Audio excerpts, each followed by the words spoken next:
Hailing frequencies open, and welcome to Enterprising Individuals, the Star Trek discussion podcast that boldly goes into excruciating detail about the series, characters, and stories of the Star Trek universe.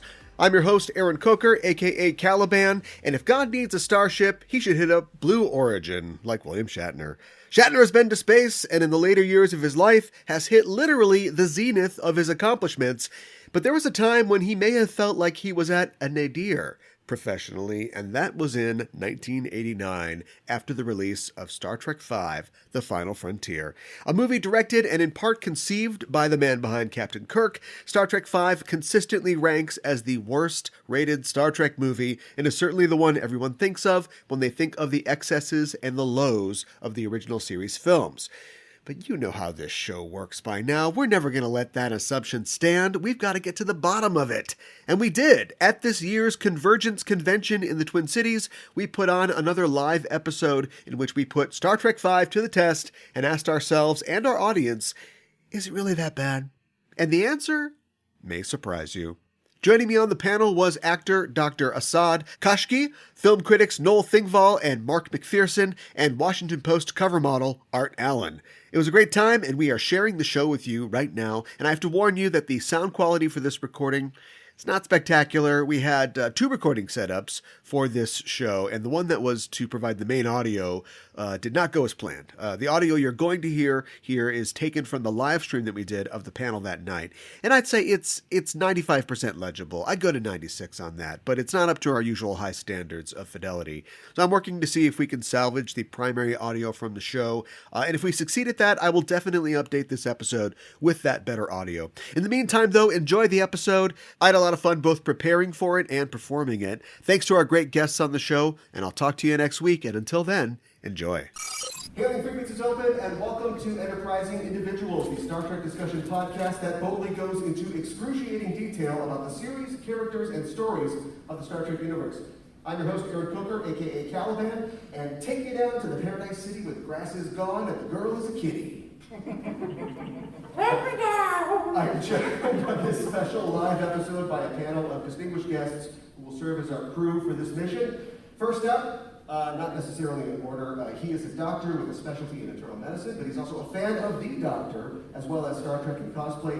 He's an actor and performer as well, getting a start in his native Pakistan, and continues to act on stages in the Cleveland area. It's Dr. Assad Khaishgi.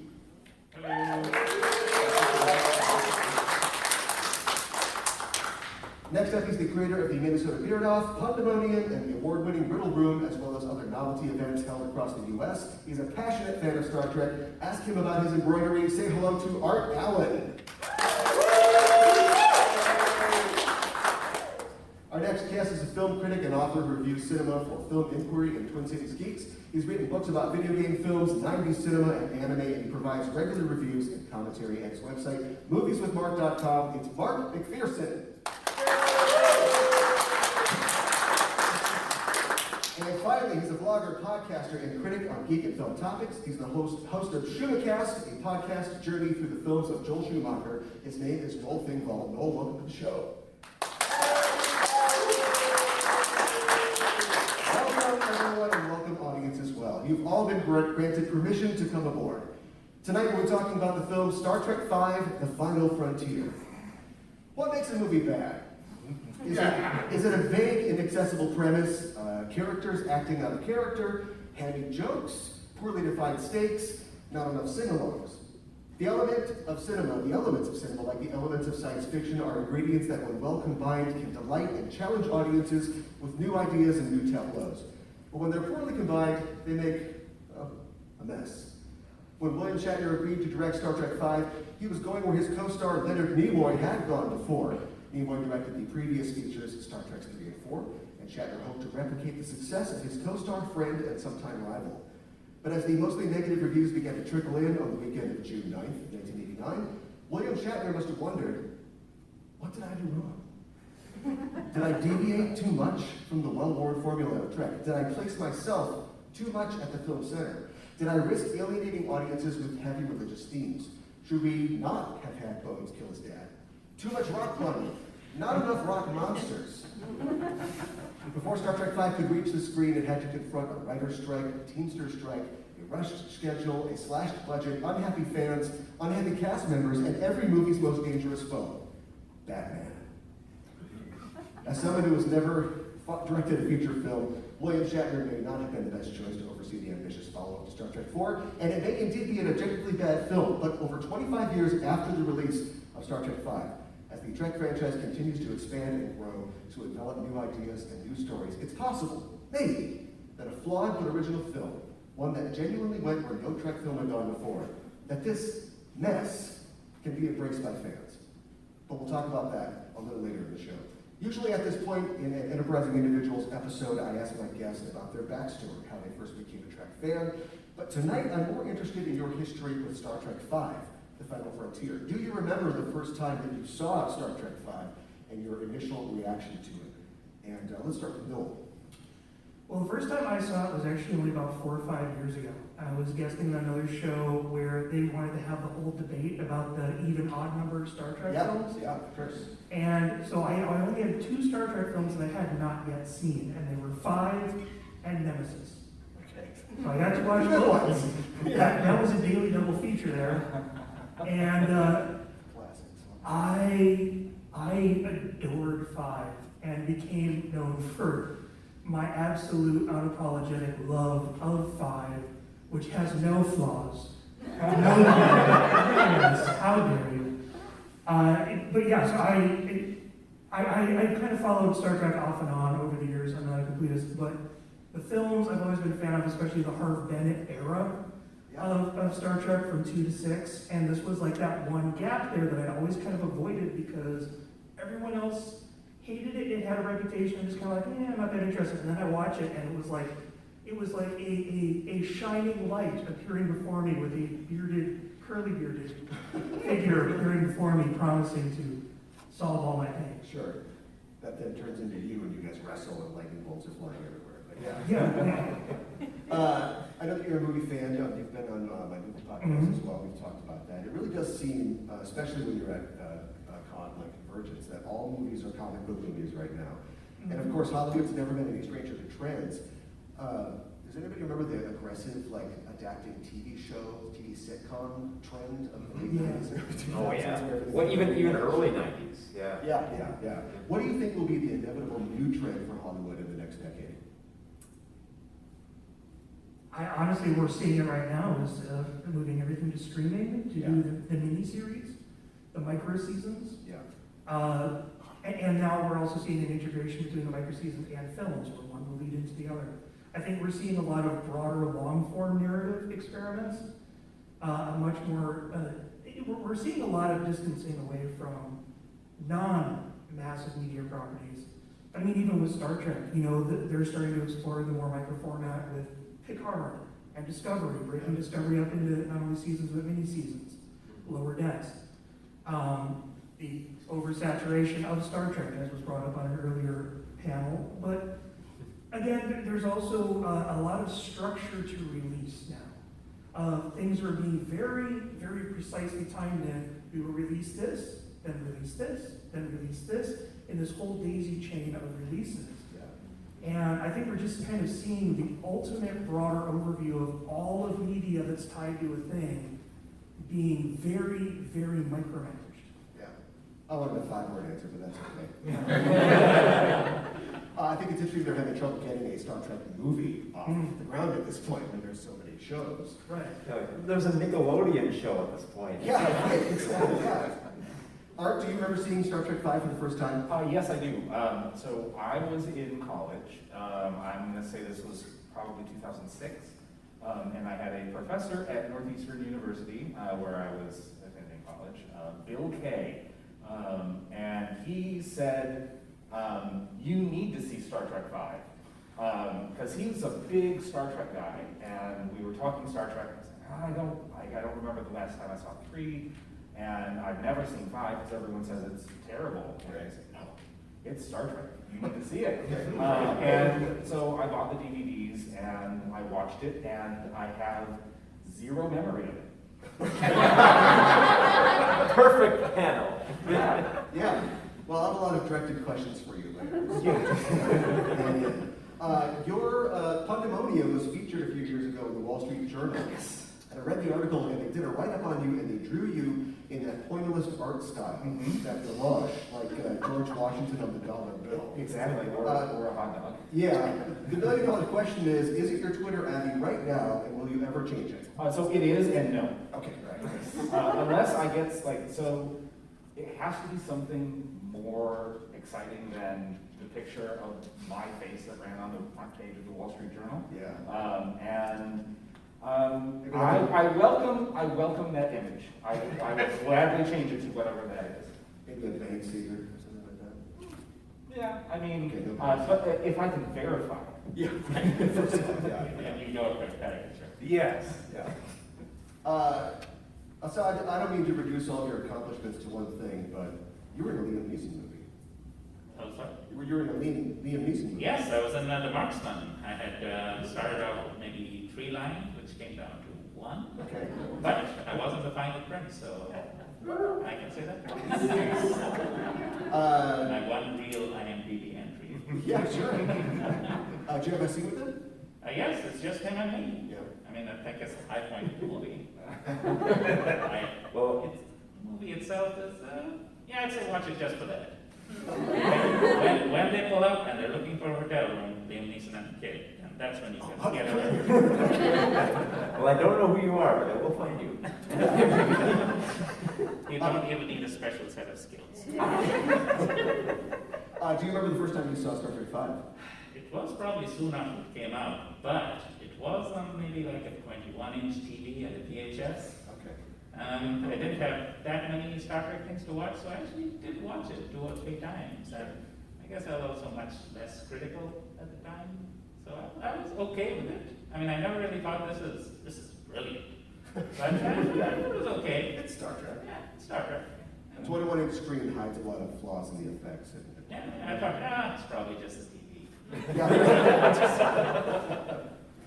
Mark, how about you? When did you first see Star Trek 5? Well, I was fairly new to it. Like, I first learned about it when, I forget, I think it was like a VHS for like Star Trek First Contact, where they basically had a trailer for all like 7 films that came before it. So like, they would do like this big thing where it's like 1, Star Trek, the motion picture. And then they get to Star Trek 5, the motion, the Final Frontier. And I was like, oh, I should probably see all these things. And then I eventually rented it from the video store. And initially, because after going from like 4 to 5, I was kind of like, what? But then when I got to college, I hooked up with someone who had like the entire series on DVD, which at that point, there wasn't like a collecting format. It was basically you had to rely on someone who had all the DVDs. So I watched through that show, and then I realized, like, oh, yeah, this is kind of more, like, 5 is kind of more in line with it. And I watched them like, okay, this still isn't good, but I can see how it can integrate into, like, the social themes of Star Trek, so. I can see where it got away from them. Yeah, like, because I kind of have, like, a mixed relationship. I kind of got sold into it as, like, oh, it's another Star Trek film you gotta watch. Yeah. Oh, it's crap. And then I actually went back and watched more of the original series. Which, full disclosure, the time that I was watching it too was both when I was watching DVDs and when G4 was doing that interactive Star Trek thing, was it like Star Trek 2.0, where they were showing Star Trek on G4 and they had like a chat going at the same time. So I was really getting into Trek at that time, and I was like, okay, I can kind of see how they got to 5, so.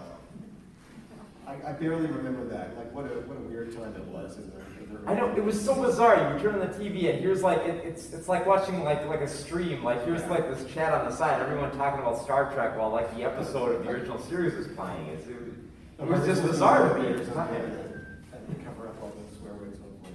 Well, thanks to everybody for being here. At this point in the normal episode, I would ask my guests why they chose the particular episode they did to discuss. But tonight is going to be a little different. Last year was not a great year. I don't know if you guys heard anything. Why? What happened? Yeah, I don't read the news. CONvergence was canceled last year. We're only just now putting it back together. And I ended up doing a live virtual panel last year where we talked about Star Trek Nemesis, which, in my opinion, is the worst Star Trek film. Not only for its head-scratching decisions, but also for its relentlessly glum look at our characters. But it's not the lowest rated Star Trek film. The bottom 5 Trek films go like this in descending order. You've got Insurrection, which is at 54% on Rotten Tomatoes. Generations at 47, Star Trek Motion Picture 41, Nemesis 39, and The Final Frontier 21% on Rotten Tomatoes. Now, Nemesis is the lowest grossing film, having made $43 million domestically against Final Frontier's 52, adjusted for inflation. But they're 18 points apart critically. But what does our panel think? What, in their opinion, is the worst Star Trek film? Let's start with Noel. Definitely Nemesis. Nemesis. It's just a complete nightmare. It's tied. No, I'm just gonna say Generations. Okay. I think I'd probably just still go with Star Trek 5. It's just kind of badly made. I think the others at least have the virtue of being well made. Mark? I'm kind of between like Insurrection and Nemesis because like on the one hand, like Insurrection does have this questionable theme about how much in the right Starfleet would be within that scenario. Yeah. But at the same time, I feel like Nemesis kind of loses a lot of the broader like thematic elements. Like I know a lot of people like the dog on Generations, but I actually really love it just because it keeps its themes in check.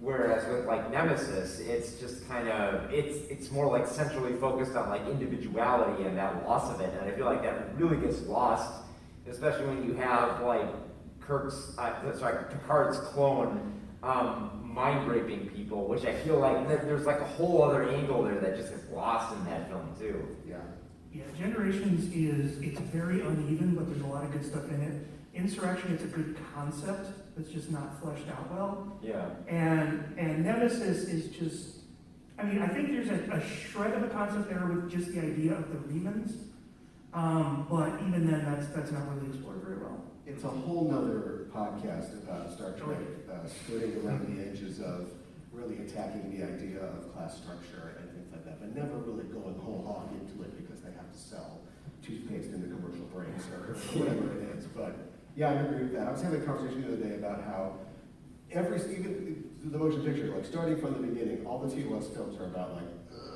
people are getting old, right?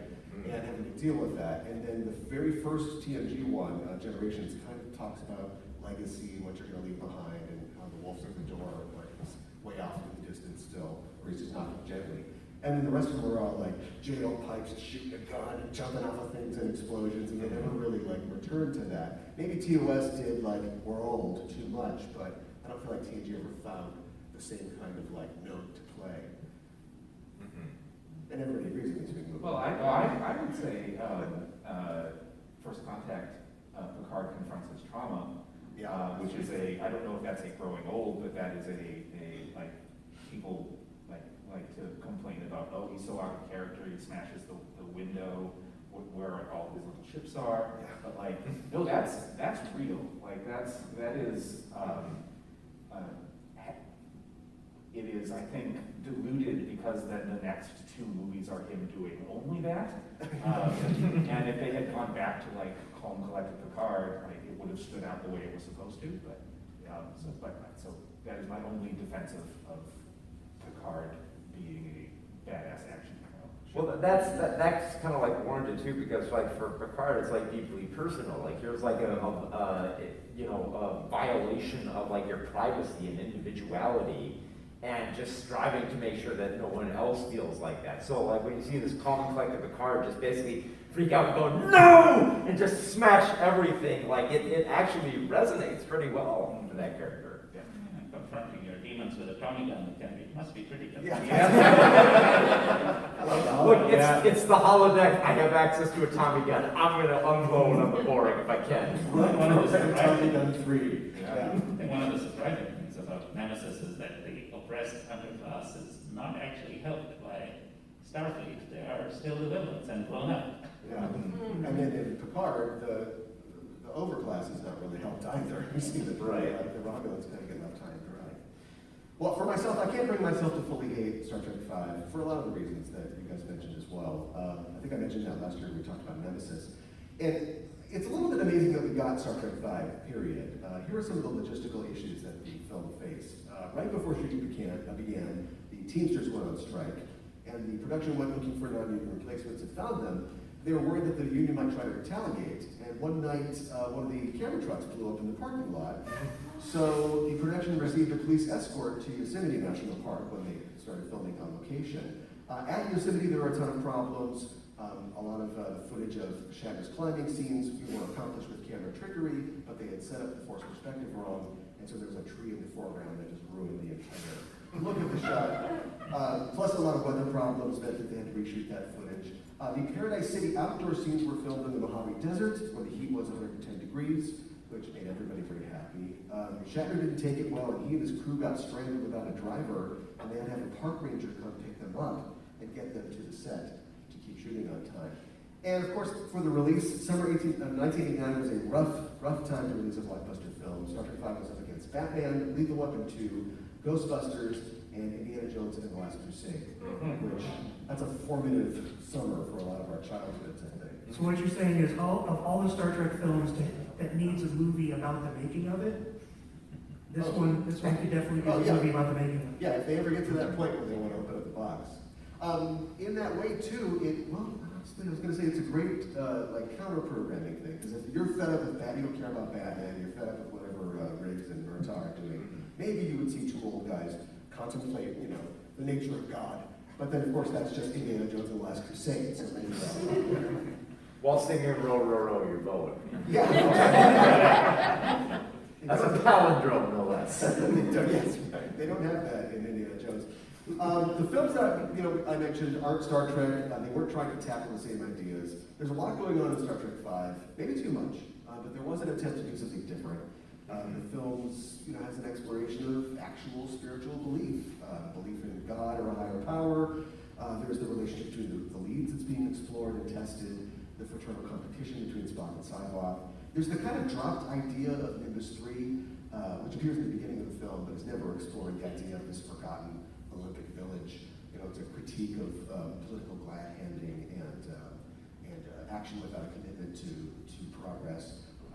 There's a land assault on horses, which I don't think we see in any other movie. I'm sure Shatner was happy with that. The tagline for the film, or one of them, was, "Why are they putting seatbelts in movie theaters this summer?" And the answer wasn't so you can't walk out. But they clearly thought that they were going to deliver a slapdash, shoot 'em up Star Trek film. And that sort of counter-programming or that kind of line maybe contributed to the movie's failure. Just for the record, what is everybody's favorite Star Trek film, if you have one? Mark, what's your favorite Star Trek film? Like 2 is the easy answer, but honestly, in terms of emotional appeal, I find myself coming back to Generations a lot more.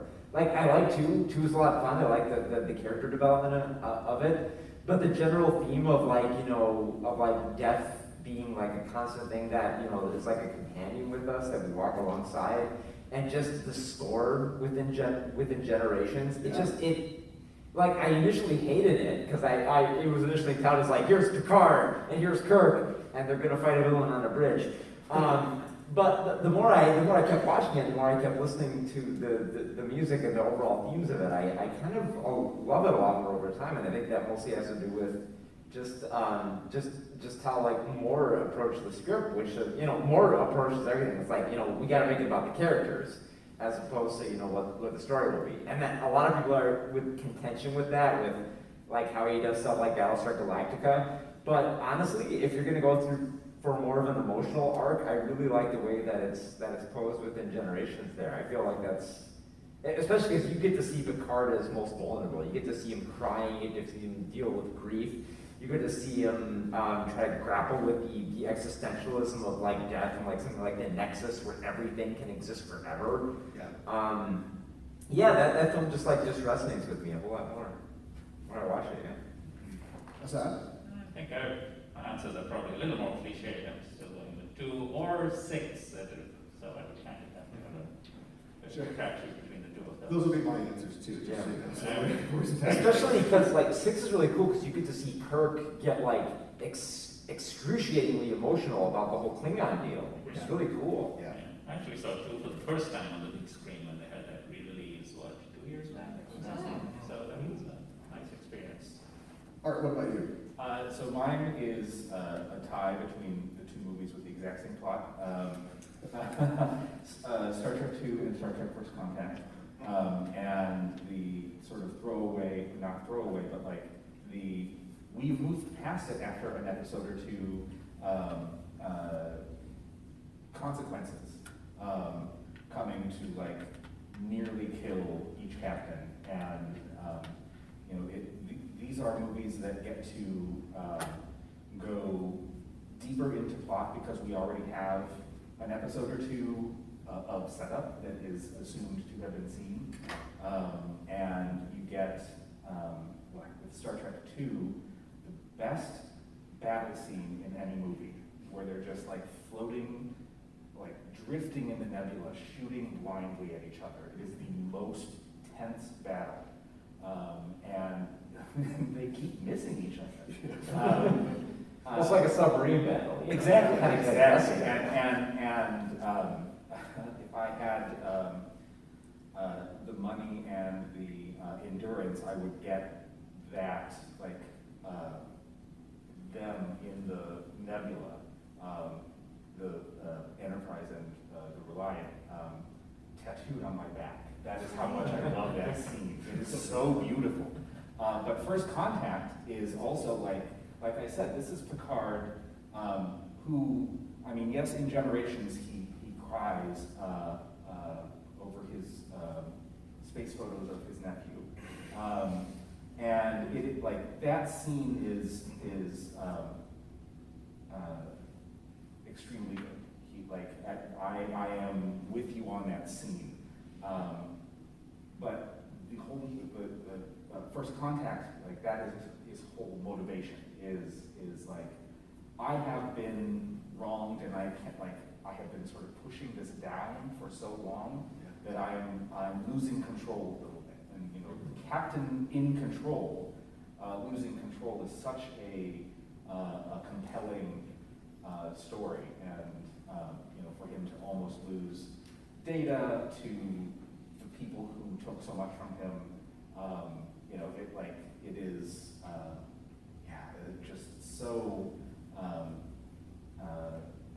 emotionally satisfying. Mm-hmm. It's one of the films too where they really do that thing that they sometimes do, where they go, "Oh, we've got the problems of the 21st century, cavemen, we've got everything figured out, we don't have money," and we have the character of Lily that he brings on board, and he's doing that pretty much the entire time until he hits his point of bringing the little ships. Yep. And as somebody who grew up in the literal aftermath of World War III, he's more explaining to her this whole thing. She's like, you have no idea how lost you are right now. And kind of like the defense of that too is like with Picard's deal in Generations, I think it's more about the idea of him having a legacy, which is kind of more like a lingering thing to see that inexplicably is taken away from him. Whereas with like First Contact, it's more immediate, like here's something that was immediately taken away from him and he feels like he needs to have some agency with it, which is why First Contact feels like more action-packed. It feels like here's someone who's been wronged and that he has a chance to fight back against it, whereas,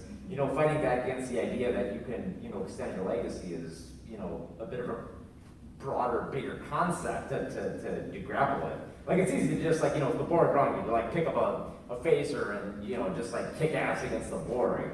Whereas with, the existentialism of like continuing your legacy it's a little bit tougher. So, I mean, that's partially why I love First Contact too, is because it has that agency. Tommy, go yourself a legacy. Well, when we do First Contact, I'll have you guys back. We got to talk about Star Trek 5 here. Noel, what about you? I'm a little torn because Star Trek First Contact, that's okay. I'm a little torn because my big thing is I love the entire arc from 2 to 6. Yeah. Because, and I always call it the Hard-Bennett season because it is literally like a season arc. Each film leads into the other, each film reflects on the other, including 5. And I think it bookends beautifully with Wrath of Khan and Undiscovered Country. Oddly enough, one of my favorite just single Star Trek ones is Beyond. Because I think it didn't have to worry about all the issues that JJ struggled with in terms of not only setting up this retooled universe and then following up and trying to, again, bring back Khan and all that. Beyond was just kind of like, okay, let's just move on from all that, have a good, fun space adventure, a good ambush on an alien planet, a whole story about a captain that was left behind. It's also really well made, it's exciting, it's funny, great character stuff. I really like Beyond, and that's kind of why I'm also bummed we haven't had any additional movies since. Because I thought that was a great kind of breath of fresh air after In the Darkness. And I kind of wish they had kept building on that. But again, the entire Harv Bennett arc, it's actually probably my favorite season of Trek that I've seen. And that's why I consider it to be a season. Yeah, I enjoyed Beyond too. I also like the literary illusion of Heart of Darkness as well. And I think that if you ever get stuck, just throw a rock at a library, find an English lit professor. What can our Star Trek movie be about this time? And the utter glee of the sabotage sequence. Yeah, sure. And referencing themselves, like creating their own history for these set of films. Well, we have to keep moving here. Normally we talk about technical details of the film this time. I want to talk a little bit about Shatner and his involvement with the film. He did co-write it with Harv Bennett, as we talked about before, and writer David Lowery. And he's no stranger to writing now. At that time, he had not written a whole ton. I think his first tech work book came out that year. Which he only did an outline for. Yeah, he did the outline, and another, Ron Goulart is a sci-fi author that wrote those as well. His original draft of the film was called An Act of Love, and it contained many of the elements that we end up seeing in the film, like the Yosemite sequence, the takeover of the Enterprise by Psylocke, who's called Tsar in the original draft, the taking of the hostages of the Paradise Planet, that's all there. And in the script, the crew of the Enterprise will fall under the sway of Tsar, and they travel to the God planet with Kirk just kind of along for the ride. And when they reach the planet, they find this God creature, which turns out to be Satan instead, not just a threatening alien, like a literal, actual Satan. And Kirk has to save Spock and McCoy from literally going to hell. And Nimoy and Kelly flat out refused to do the film with that script. They both said that Spock and Bones would never betray Kirk knowingly, so that element had to be changed. And there was a lot of budget concerns as to what the script and Paramount was willing to pay for. There was an apocalyptic finale that Shatner envisioned with angelic and demonic beings fighting, and that had to be reduced to 6 rock monsters, which was then cut to 1 rock monster, who was then cut from the film because the effects were too bad. There was a 1988 writer's strike which affected the writing of the film and probably slowed things down, but the writer was eventually able to come back and help finish the film. This is the first film that he directed. He would go on to direct episodes of T.J. Hooker. He would direct several documentary films related to Trek and fandom, and he directed the 2002 Sci-Fi Channel movie Groom Lake, which has a 17% score on Rotten Tomatoes. Ranging it in, which is down there. Which is funny because kind of like, did like T.J. Hooker play like a part in the negotiations for 4? Oh, yeah. Yeah, because like the whole deal was like Shatner wouldn't come back for 4 unless like, hey, let me direct one. Yeah. And that's how like one of the things that led to the road to 5. Yeah, the contract negotiations were always a part of the Star Trek franchise. There was this, in the original series, Nimoy and Shatner had their lawyers negotiate what they called a favored nations contract, which means that whatever one actor got, the other got, whether it was a pay raise or writing and directing opportunities. And because Nimoy had contributed story and directed the previous 2 films, Shatner was offered the director's chair on this one. And so he made some good choices. He hired Herman Zimmerman as his production designer and Michael Laputa as his art director, both of whom were already off and running on TNG. And it comes through in the film. I think the Klingon bridge is the very TNG Klingon bridge. There are just some straight up Enterprise D corridors when they're shooting some of the corridor scenes on board the ship. This is a Harv Bennett movie, as you mentioned before. He had previously produced 2 through 4. And as Noel mentioned, I think he's the architect in a lot of ways of what we think of as the TOS films and that sort of TOS style. After Star Trek V, he developed a pitch for a 6th film, which was a prequel that would follow Kirk and Spock in their younger years at the Academy. But nobody really wanted to see the cast portrayed by different actors at that time. And I think it's funny that that idea, once we got over that idea of seeing Kirk and Spock at the Academy was used in Star Trek 2009. And of course, Paramount is currently developing a series set at Starfleet Academy, but we don't know what era it's going to be set in. You guys have any guesses about what the Academy show will feature? No, but I would just genuinely like to just take another 100-year jump, just like Next Gen did. Let's just move beyond all of the immediate continuity and just kind of start over fresh. Something totally different. Yeah. Start over fresh, but still in the existing world. I am going to take a big guess here and say that the Star Trek Academy show will feature students. Yes. Yeah. We'll be at Well, they kind of have that With, what's that upcoming one, Prodigy? Yeah. Yeah. Yeah. Actually, I had thought that Prodigy was going to be the Star Trek Academy show, but clearly I was wrong. Yes, I thought that as well. No, they are actually the recruits who are going to be brought into the new Star Trek Academy. That's actually, they've released that. Oh, really? So they are the new generation of students. Huh. Yeah. Well, I can merge all those ideas. Let's say the Starfleet Academy show will feature whatever actor they can agree to come back. Will we? Will we? Or Michael Dorn? Well, and He'll try his best. but the thing is, the nice thing about Will Wheaton coming back is they can set it whenever they want because he is a traveler. He's the doctor. That's true. You can show up on Enterprise if you wanted to. Here's some facts about the film, and feel free to jump in with any comments you guys have. Star Trek V was the winner, if you want to consider being a winner of a Razzie Award, of the 1990 Razzie Awards for Worst Picture, Worst Actor for Shatner, Worst Director for Shatner. He was also nominated for Worst Picture of the Decade, Worst Supporting Actor, DeForest Kelley. Ooh. And Worst Screenplay, but the Razzies are trash. Right. But you kind of got to question how much of like that plays into like the box office appeal. Because you know when you go from like Star Trek 4, which made like roughly about 130 million worldwide, to Star Trek 5, which barely got to like 50 million. Yeah. You know, then that, and of course, you know, bad word of mouth that comes from that. Then you know that eventually leads to Razzie. Like even if your film is good, Yeah. you know, just on those merits, that's how like they you know eventually arrive at that point. This is a film that had a reputation going in. Yeah, that is an unfair assessment. And the Razzies will always just play more to the reputation than the actuality. Yeah. Yeah. Well, Industrial Light and Magic, the VFX house, which we're all familiar with and worked on the previous 3 films, was unavailable for the film because they were working on Ghostbusters 2, and also the 3rd Indiana Jones film. So they went out and got a company called Associates and Theron, which makes me think of movie magic. And the effects were a lot cheaper and markedly different, and it's definitely recognizable in the film. That giant rock monster, that scene was shot, and you can see it on, I think, the DVD set from 2009. There's clips. You also just go on the internet. And I mean, it looks okay, but it just didn't work, and they cut it off. And honestly, I don't really have a problem with the effects in the film. They look fine. Yeah, they look very 1989. Yeah, they're of the era, especially the stop motion done. Yeah. The problem is, honestly, I have more of a problem with just like the cinematography of some of the way that the stuff is shot, and I think almost that is kind of plays into like the editing too, because like you mentioned, yeah, like the rock monster was in there, but then they had to find a way to edit around that. And there were a few scenes that I feel like they also had to edit around because like the original cut was around just a little over 2 hours, which is unacceptable if you want to like push your film out into all these theaters.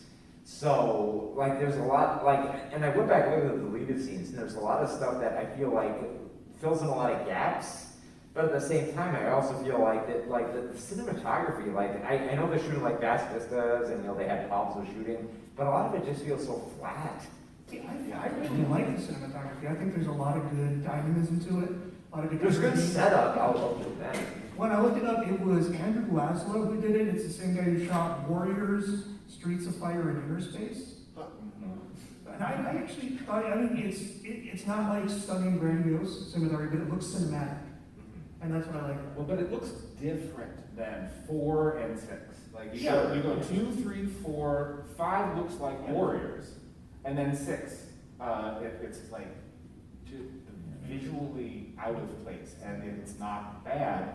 It's like it's like. So I had said that I saw Star Trek 5 in college and had no memory of it. So I went and watched it again for this podcast, and I was just so struck by how much of like an 80s dark action movie it looked like, and like darkness was the theme of the visuals. It's like, get this movie a light bulb.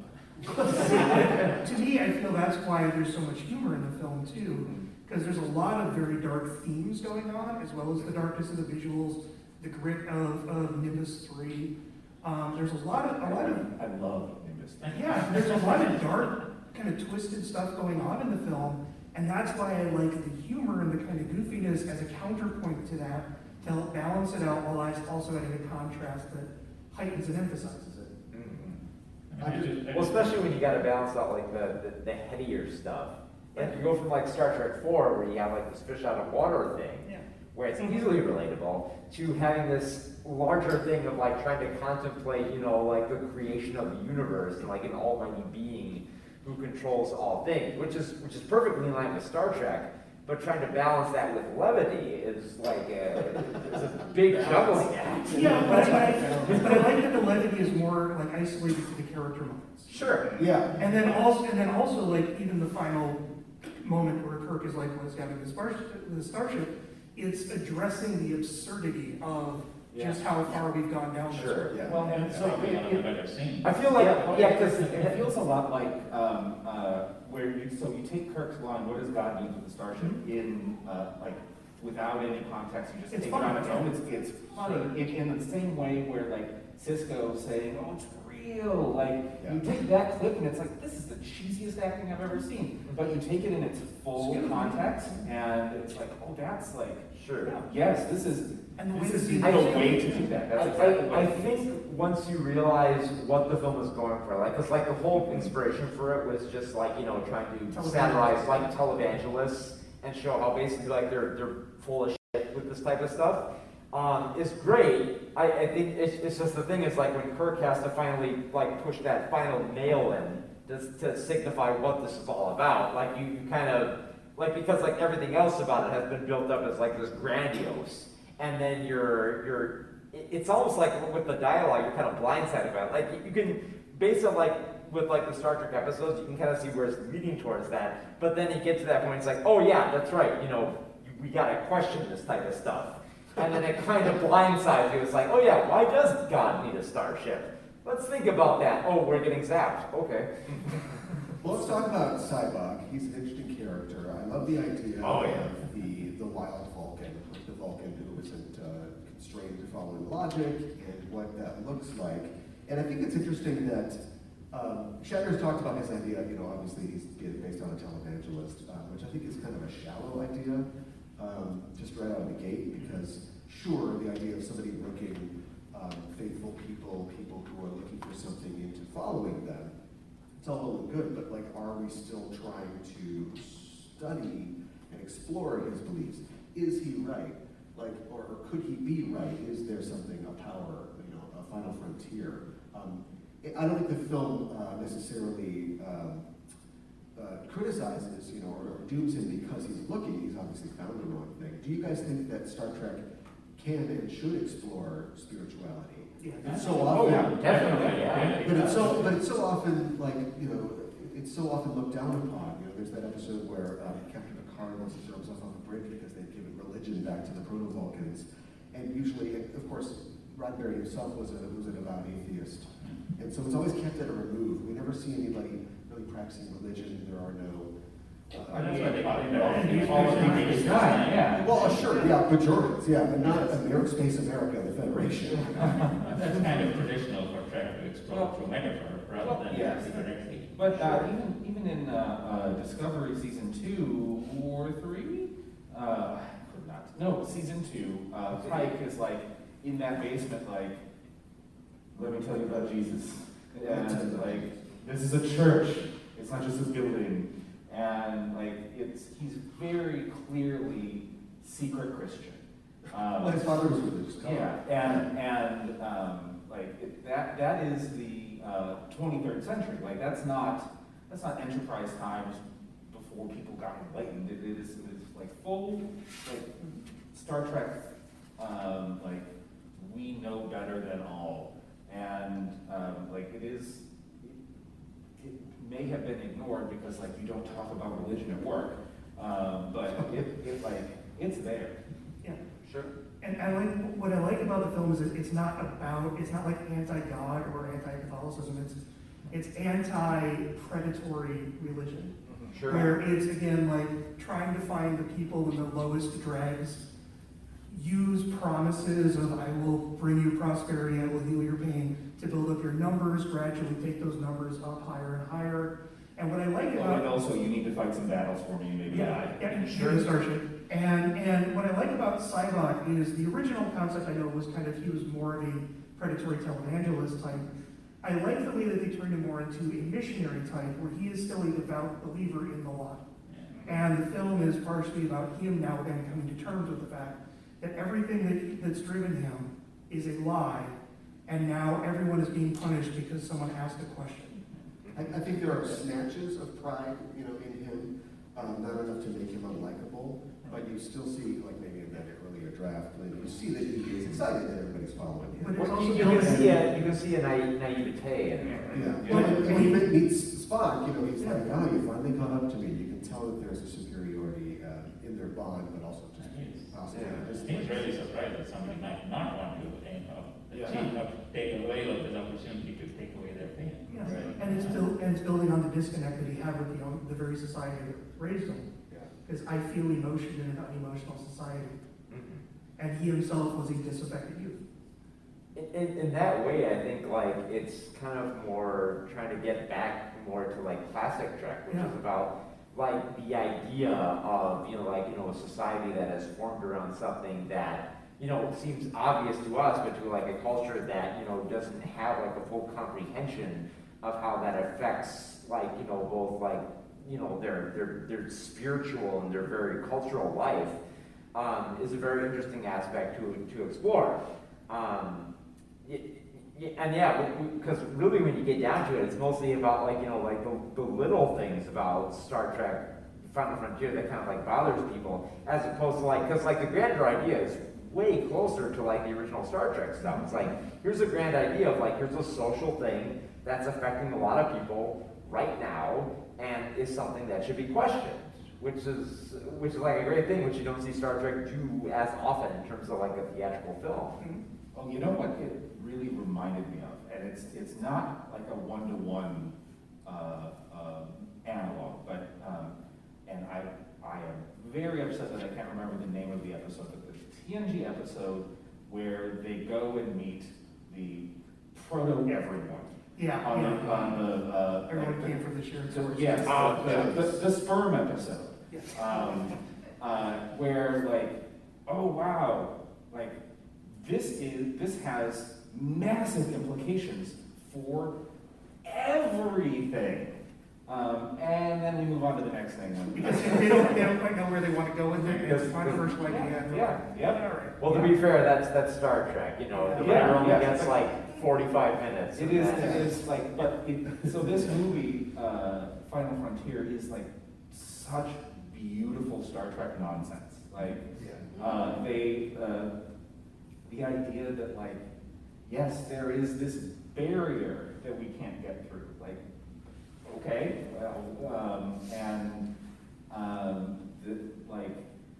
everyone is convinced that actual God is at the center of the galaxy. I love that. It's one where I almost wish that they had brought the Romulan and the Klingons with them to the planet, and you're seeing everyone's seeing their own vision of what God should be. That would so good. Yeah, that would yeah. We have that in miniature with the three representatives. Yeah. With the Eden and the Promised Land and all that. Well, as we get to the end of the panel here, we're running out of time. I want to do something that we did in 2019 that was pretty popular, and that's to combine our audience question segment with a little game show that we've got. We have some Star Trek themed prizes to give away, and if you've got, do we have questions in the audience? Maybe I'll just throw prizes in the audience. Nobody else ask any questions? We'll just skip that part then. Okay. Nobody else wants to ask why God wants to start it. Oh my God, what's podcast? You know what we'll do instead?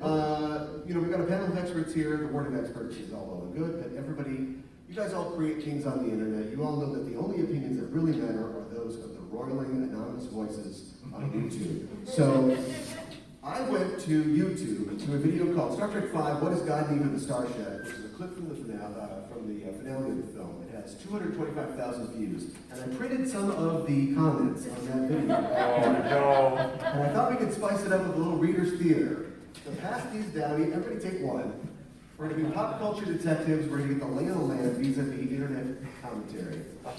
And these are totally unedited. And we never even asked, why are you climbing a mountain? Yes, right. And there's a lot of different ideas about syntax and punctuation, so do what you can. Each one of you should have 5 comments. We'll go down the line. Everybody read your first comment. So, Noel, what do you got? God simply wouldn't be imprisoned in his own creation waiting to be freed.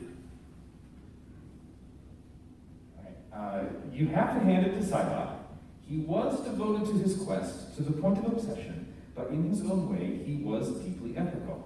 His faith didn't blind him to the fact that this entity wasn't the God he sought for most of his adult life, despite how deeply painful that admission was. I couldn't help but notice your pain. It runs deep. Share it with me.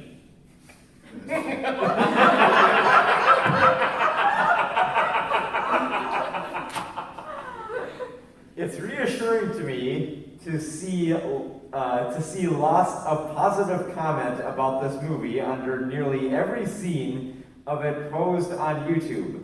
Going into Star Trek movies, I always heard of 5 as the worst one, so it was a genuine surprise to me that I happened to love it profoundly. It's most reminiscent of TOS, maybe along Wrath of Khan. Yes, the production design was kind of weak, but that never kept Star Trek from becoming a cult classic. This is a negative review? Yeah. These are just reviews. Oh, so it's multiple You reviews. determine the value. Yeah, I agree. No, what about, what's your next one? Ray, when someone asks if you're a god, you say yes. Yes! Jim, you don't ask the Almighty for his ID. Yes. A Razzie, come I on. love that. The most underrated Star Trek film, and perhaps my favorite, even with all its flaws. The character development in this film with these 2.5 men is absolutely fantastic. 2.5 men? Have you seen it there? What? Oh, I consider Spock to be the half. Oh, wow. It's like a subtly racist comment. 2 things Kirk always wins against: false gods and out-of-control computers. Hoo-yah!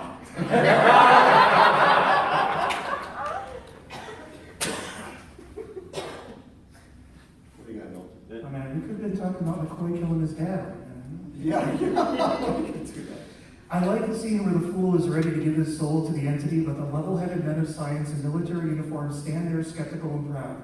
Stand tall, stand proud, stand on your own 2 feet. People hate on this film, but I love it. I saw this as a 10-year-old. The line, "Why does God need a starship?" basically started a lot of critical thinking about a lot of ideas.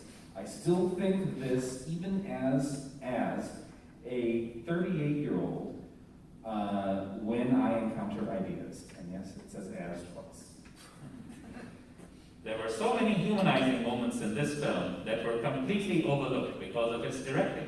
The campfire scenes were both hilarious and at the same time showed the characters in a completely different way with all of the exterior removed.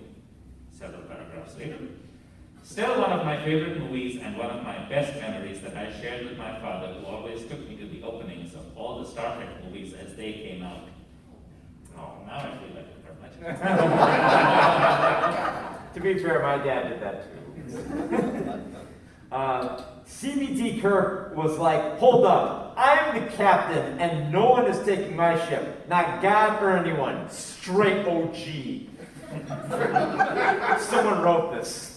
And Noel, just read your last one, number 5. Oh man, this one's wonderful. Lord Jesus walks through time and space, is walking from one room to another, and doesn't need a starship or transporter, and knows how many hairs on your head. Yours truly, Alfonso Conte. Yes.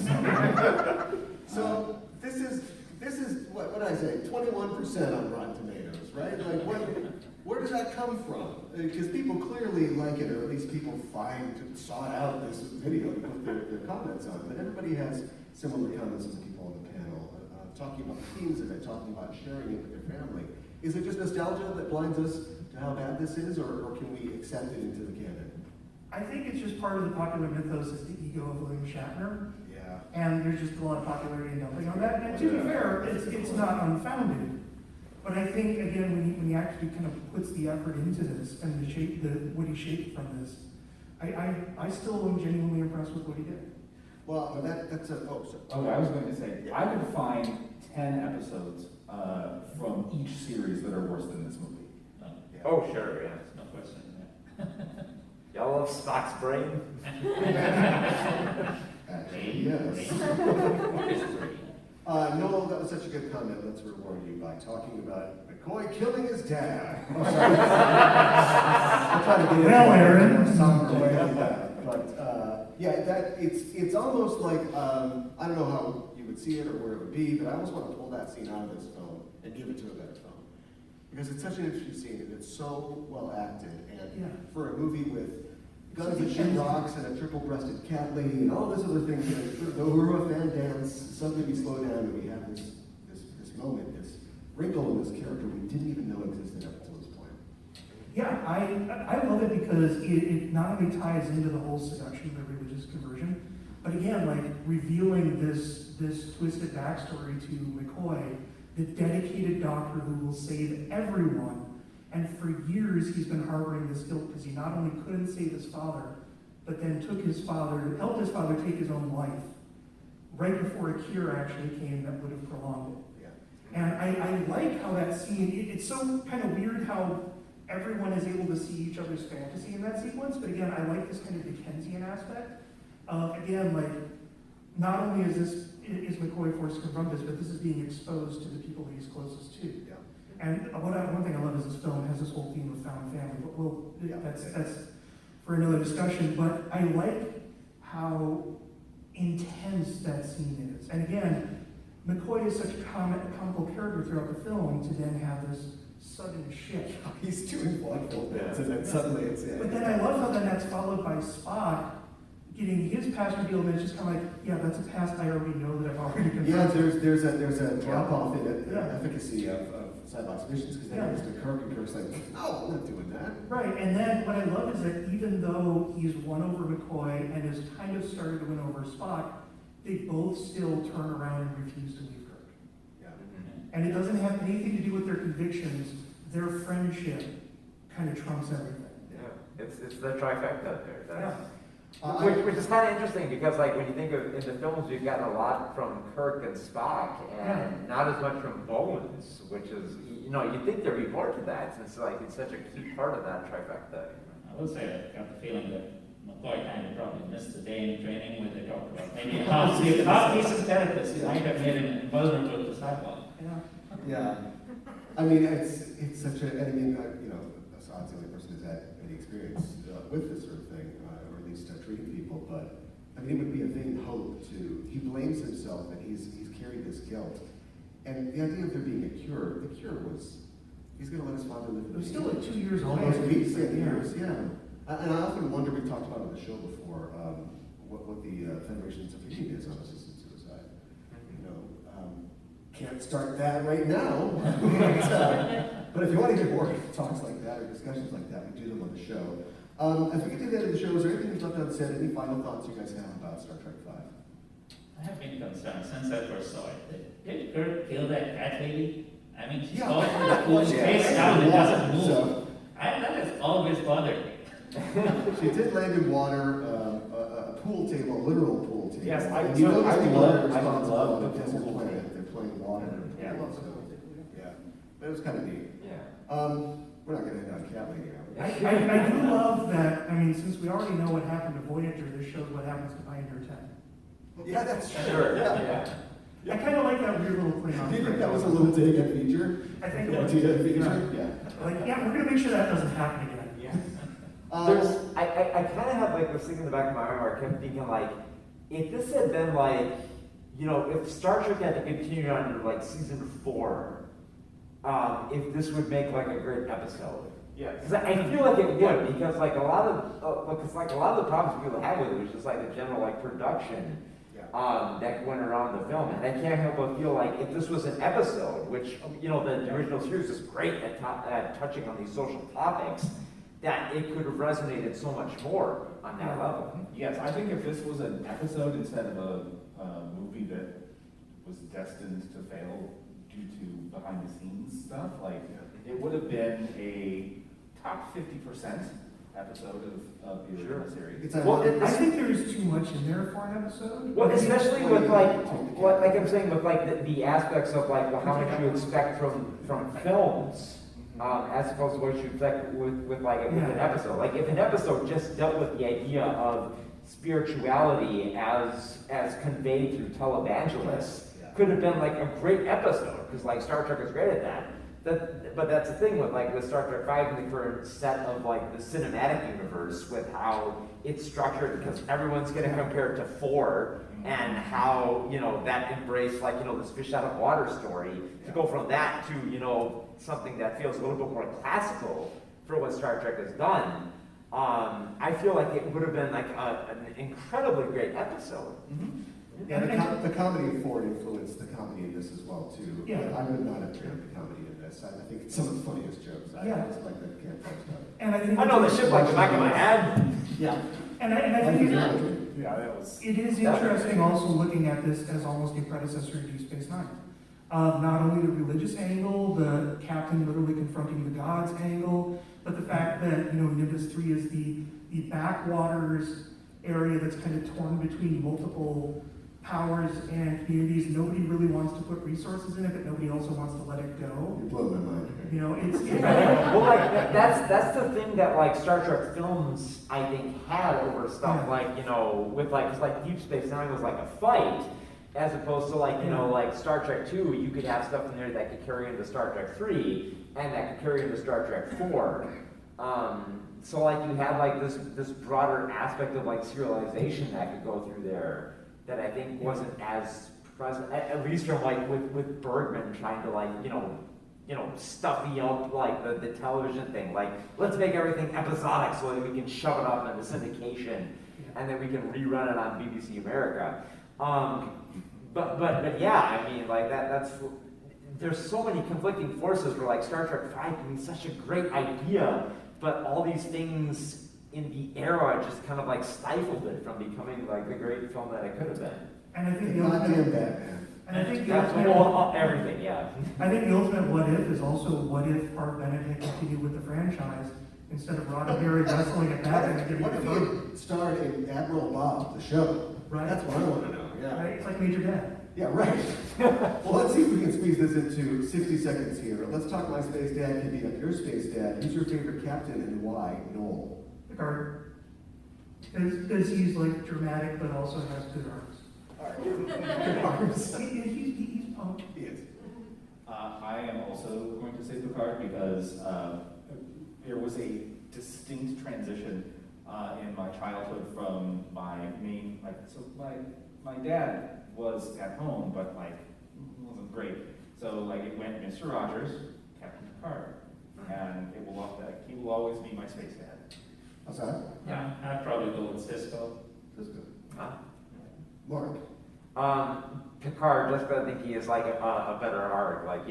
Within generations, he's contemplating how much of his legacy he has left, and within First Contact, he's contemplating how much of it's his privacy and his individuality has been violated, as opposed to Kirk, which is mostly just I'm getting old. Yeah, right. There's a lot more stuff that's affected Picard. The same with Cisco. There's a lot of stuff that's affected Cisco too. I really like the pilot episode of Deep Space Nine. I just feel Picard. There's a better, bigger arc that carries over from the television series into the films. That I think is a lot more. Is very interesting. Although I love how they start Cisco with just this man, I hate Picard because I was serving Starfleet and I lost my wife. Yeah. That's gonna really affect how I run the space station. So. Yeah. Well, let's have a round of applause for our panel, and thanks to Dan and Jay for Enterprising Individuals is off this week because of CONvergence, but on next week's episode, which comes out on Wednesday, I'm joined by Michael Swain, formerly of Crack.com and the current head of the Small Beans Podcast Network. We talk about the DS9 episode, Bar Association, the one where Rob does it. Oops, I started reviewing it. It's a great chat. You can find it by going to enterprisingindividuals.com or wherever you get your podcasts. Thanks again to my guests for joining me. Thanks to the audience at home. I hope you're doing well in this 2021, and we're signing off until the next mission. Hailing frequencies closed.